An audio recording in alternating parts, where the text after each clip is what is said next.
sabi niya, hinawakan pa naman yung kamay ko. Gusto kita, sabi ko, anong sabi? Ginanong ko talaga, suntok dito yung mukha niya, oh. Tapos sabi na nga, sabi ko kasi sa inyo eh. Ay, kapatid ko, no? Sabi ko kasi sa inyo eh. Sabi ko, huwag yung kasi ano siya, kasi talagang ano, yung, ano ba, matapang. Kasi ako, kasi yung, parang, yung ano ko kasi, parents ko, father ko, talagang ano, Stricto. stricto. Ay, di ba noon? Noon, di ba ganun naman talaga? Stricto naman talaga. Pag sinabi ng tatay mo muna, ano, pasok ka sa loob, pasok ka talaga sa loob, hindi pwede. Noon nga, before 6 o'clock, nandiyan ka na sa loob ng bahay eh. Yung television. 6 o'clock, nasa loob ka na ng bahay. Hindi, may Sarado na kapis yan. Napanalo Ay, malagi ako yung dito ko, yung itim-itim na. Pati lahat ng pamalo, natikman ko na. Ang pinakamasakit, itong wire. Hindi ko talaga kaya.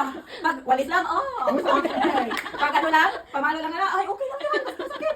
Yung wire, tapos talaga ako ng kusina. Ay, hindi na ba sa wire? Ha? Sa kanya paluin. Pinalo sa akin, ang sakit-sakit talaga, hindi ko kaya. So, ibig sabihin, Yes, ang wire. makulit at ano ka? Si wife na yun. Hindi ba kasi disciplinary action dati talaga? Palo sa bunot, singit. Singit talaga. Singit talaga. Huwag kang gumala, gagala talaga ako. Yung wag na. Ayun, Pinakapasaway ka nga. Pinakapasaway ka. Kasi nga, patulogin ko pinilaki rin. namin. May mga ganito pa.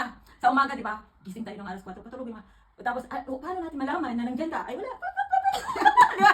Naranasan nyo yun? Hindi ako malunong. Kunwari, langgam. Langgam, ibon. Ibon. Tapos, natawa na naman. Ibon. Sa langgam ibon.